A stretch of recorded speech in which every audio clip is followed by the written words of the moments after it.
Hello everyone, today I'm going to walk you through my research project examining how age, functional status, and immune competence affect the clinical outcomes in brain tumor patients treated with a immunotherapy drug, pembrolizumab, with my project title being Clinical Outcomes in Glioma Patients Treated with Pembrolizumab in Age, ECOG, and Absolute Lymphocyte Count.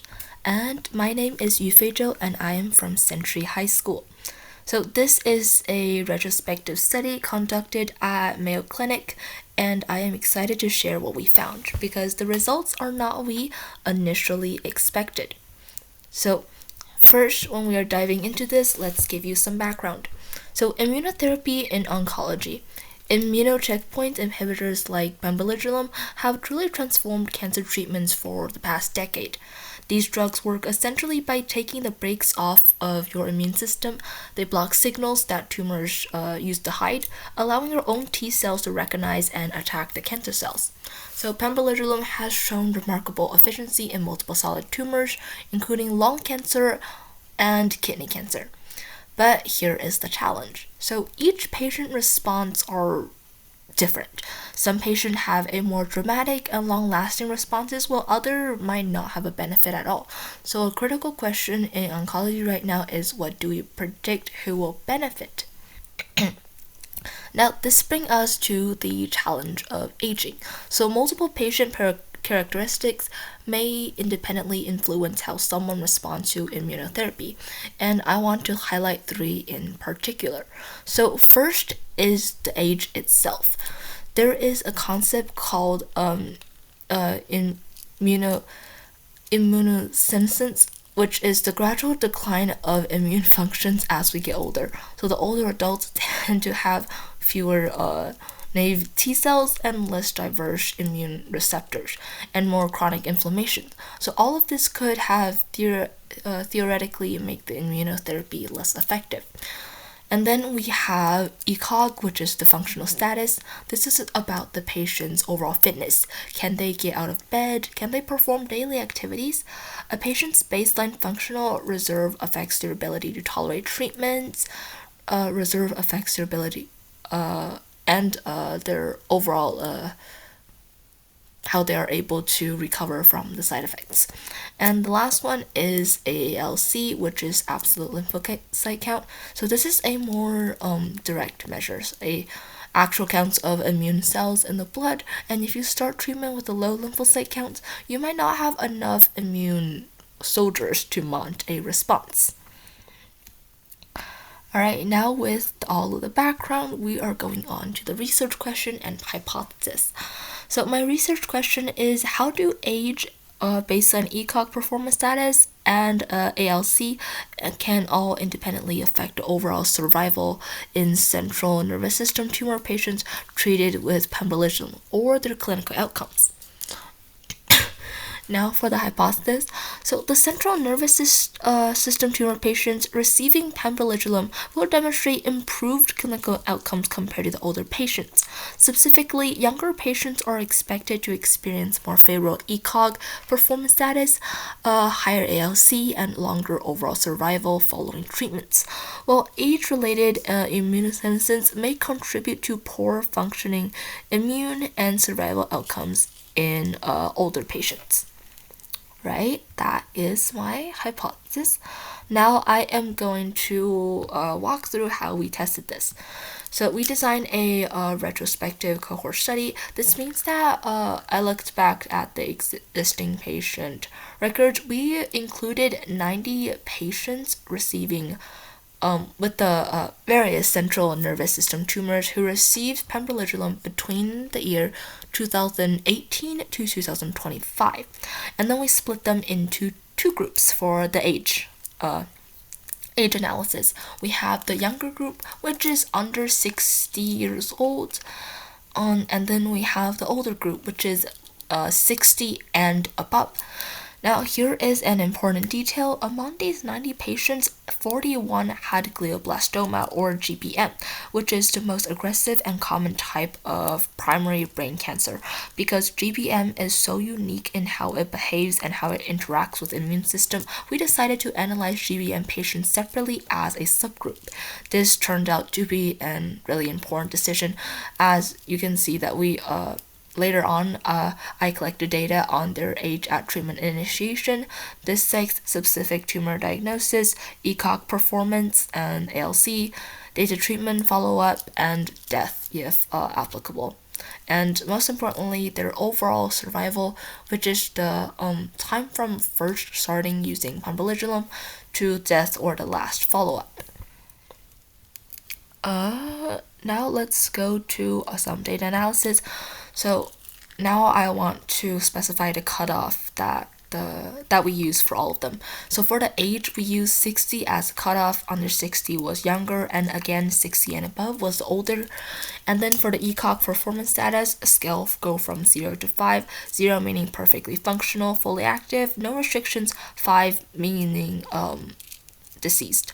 So use a cutoff of less than 2 versus 2 or greater. So ECOG under 2 means you're pretty functional, you might have some symptoms, but you're up and about caring for yourself. But ECOG 2 or higher means that you are significantly impaired, you might be in bed to half day or need substantial help with the daily activities. And then for ALC, we use a cutoff of 1.0 times 10 to the 9th per liter, and that's the standard clinical definition of lymphopenia, or having too few lymphocytes. So if your ALC is under 1.0, then you're considered immunocompromised to some degree, and if it's 1.0 or above, your immunocell count is considered adequate. So for survival analysis, we use Kaplan-Meier curves, which are curves that show over time what proportion of patients are still alive. We use the log rank test to compare the survival curves between groups statistically. And the p-value for less than 0.05 was considered significant, and p-value between 0.05 and 0.1 are interpreted as strong trends that are worth discussing. And then for the overall analysis to go more smoothly, I actually coded a small code on VS Code on this whole data analysis. So after I put the code, the set of data that I wanted to use for the graph, I put it in, and then it can generate a graph for me. The one over here is a little example. Alright, now going on to the results. This is the age group. You can see that there are two graphs. One is for the specific 41 patients with GBM, and the other one is the 90 patients overall. So here we compared younger patients to older patients, where there are no statistically significant difference in survival. Looking at the p-value for the full cohort, it is 0.39, and that is a lot bigger than the 0.05 that we're thinking. And then in the GBM subgroup, same story, the p-value equals 0.5. There is a complete overlap between the survival curves. So right away, my hypothesis, it was not supported. Younger patients as an age group as a group did not live longer than the older patients. So age alone did not predict anything. But does that mean that age doesn't matter at all? But that is not exactly. It just that means that we need to look at other variables as well. Now going on to the ECOG status. So ECOG functional status under 2 versus ECOG 2 or above. In the full cohort, the p-value was 0.063.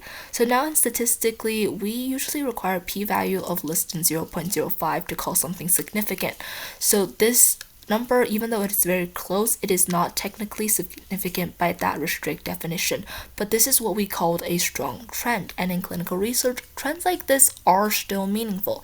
This means that there are probably a real effect, and we just might need more patients to prove it.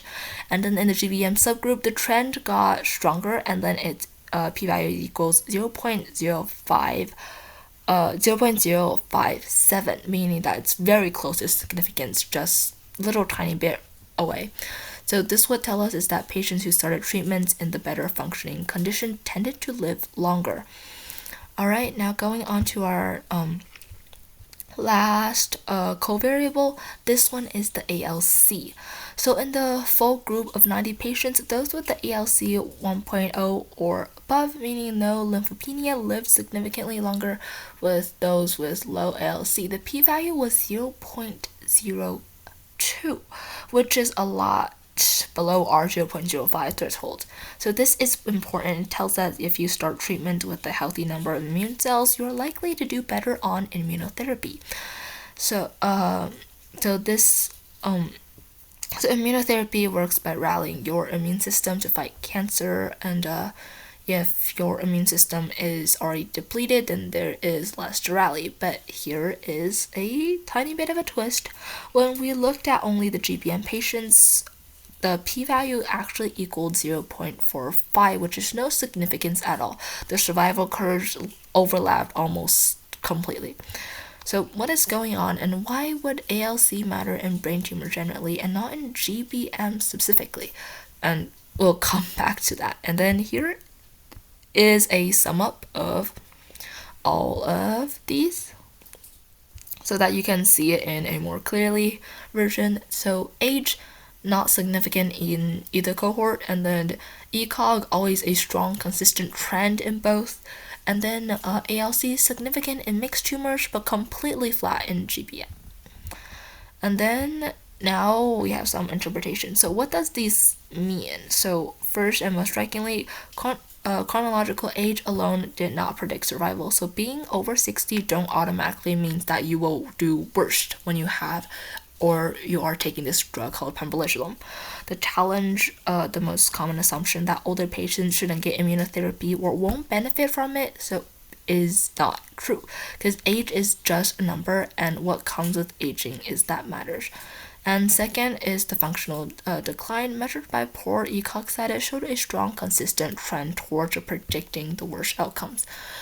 And then now third is the ALC.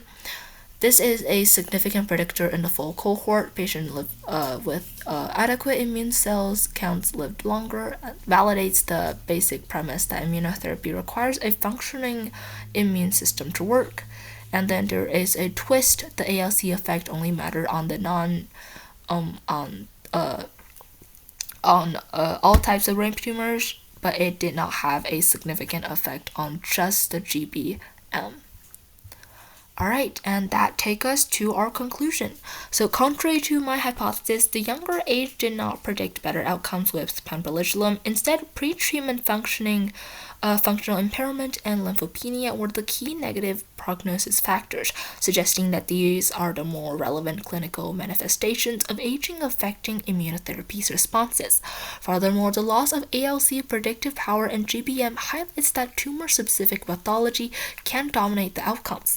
Therefore, clinical evaluations of immunotherapy should prioritize direct assessment of patient fitness, or ECOG status scores, and immunoreserve ALC over chronological age to enable a more personalized treatment strategies for CNS tumor patients.